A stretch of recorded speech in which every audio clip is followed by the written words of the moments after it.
ನನ್ನ ಮಗ 10th ಮುಗಿಸ್ಕೊಂಡ್ಬಿಟ್ಟು ಇಲ್ಲಿ NTTFಲ್ಲಿ ಜಾಯಿನ್ ಮಾಡಿದ್ದೀವಿ. SSLC ಮುಗಿಸ್ಕೊಂಡು ಬಂದು NTTF ಸೇರಿಕೊಂಡೆ. 3 ವರ್ಷ ಕೋರ್ಸ್ ಮಾಡಿದ್ದೀನಿ, ಎಲೆಕ್ಟ್ರಾನಿಕ್ಸ್ ಆ್ಯಂಡ್ ಎಂಬೆಡೆಡ್ ಸಿಸ್ಟಮು. ಇವಾಗ ನನ್ನ ಸ್ಯಾಲ್ರಿ ಪ್ಯಾಕೇಜ್ ಬಂದುಬಿಟ್ಟು 30,000 ಇದೆ. ಸರ್, ಈಗ ನಮ್ಮ NTTFಲ್ಲಿ ಸೇರಿಸೋ ಕಾರಣ ಏನಂದರೆ, ಈಗ ಫಸ್ಟ್ PU ಸೆಕೆಂಡ್ PU ಮಾಡೋದಕ್ಕೆ ಬದಲುಗಂತ ಈಗ ಡೈರೆಕ್ಟಾಗಿ ನಾವು ಡಿಪ್ಲೊಮಾ ಸೇರಿಸಿದ್ರೆ ತುಂಬ ಚೆನ್ನಾಗಿರ್ತದೆ ಅಂದ್ಬಿಟ್ಟು ನಮ್ಮ ಮನಸ್ಸಿಗೆ ಅನಿಸಿಕೆ ಬಂತು. ಅದಕ್ಕೆ ಕರ್ಕೊಂಬಂದು ಸೇರಿಸಿದ್ದೀನಿ ಸರ್. ಬಹಳಷ್ಟು ಮುಖ್ಯವಾದ ಏನು ಅಂಶ ಇಲ್ಲಿ ಅಂತಂದರೆ ಪ್ರಾಕ್ಟಿಕಲಾಗಿ ಕಲಿಯೋದು ಎಲ್ಲದನ್ನು. ನಾವು ಮೊದಲನೇ ದಿನದಿಂದನೇ ಯಾವುದಾದ್ರೂ ಕಾರ್ಖಾನೆಗಳಿಗಾಗಲಿ ಯಾವುದಾದ್ರೂ ಆಫೀಸ್ಗೆ ಹೋದರೆ ನಮಗೆ ಕೆಲಸ ಸಾಧಿಸುವಂಥ ಕುಶಲತೆ ಮೊದಲನೇ ದಿನದಿಂದನೇ ಇದೆ. ಅದು ನಮ್ಮ ಯುನೀಕ್ ಸೆಲ್ಲಿಂಗ್ ಪಾಯಿಂಟ್ ಅಂತ USP ಅಂತ ಹೇಳ್ತೀವಿ.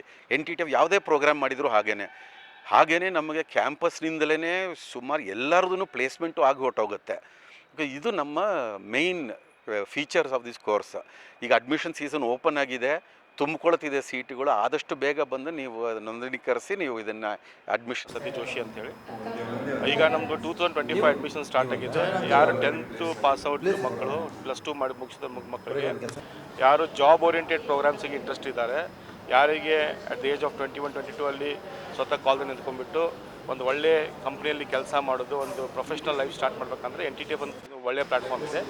ಇಲ್ಲಿ electronics, electrical, tool engineering, mechatronics, IT, computer, ಇದು ಪ್ರೋಗ್ರಾಮ್ ಥರ. Along with that 1 year CNC program ಇದೆ. ಇವೆಲ್ಲ ಪ್ರೋಗ್ರಾಮ್ಸ್ ಎಲ್ಲ ಜಾಬ್ ಓರಿಯೆಂಟೆಡ್ ಪ್ರೋಗ್ರಾಮ್ಸು. ಇದರಲ್ಲಿ ನಾವು 70% ನಮ್ಮ ಫೋಕಸ್ ಪ್ರಾಕ್ಟಿಕಲ್ ಇರುತ್ತೆ, main focus hands on skill ಮೇಲೆ ಇರುತ್ತೆ. ಅದು ಈ ಕರೆಂಟ್ ಇಂಡಸ್ಟ್ರಿ ನೀಡಿದು.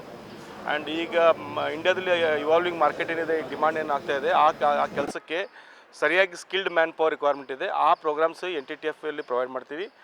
ಯಾವ ಮಕ್ಕಳು ತನ್ನ ಫ್ಯಾಮಿಲಿ ಸಪೋರ್ಟ್ ಮಾಡೋಕ್ಕಾಗಲಿ, ಇಮಿಡಿಯೇಟಾಗಿ ಇಲ್ಲಿ ಡೈವರ್ಟ್ ಆಗಲಾರ್ದೆ ಒಂದು ಫೋಕಸ್ಡ್ ವೇಯಲ್ಲಿ ಪ್ರೊಫೆಷ್ನಲ್ ಲೈಫ್ ಸ್ಟಾರ್ಟ್ ಮಾಡೋಕ್ಕೆ ಇಷ್ಟಪಡ್ತಾರೆ, ಅವರಿಗೆ NTTF ಎಲೆಕ್ಟ್ರಾನಿಕ್ ಸಿಟಿ ಒಂದು ಸರಿಯಾದ ಪ್ಲ್ಯಾಟ್ಫಾರ್ಮ್ ಇದೆ.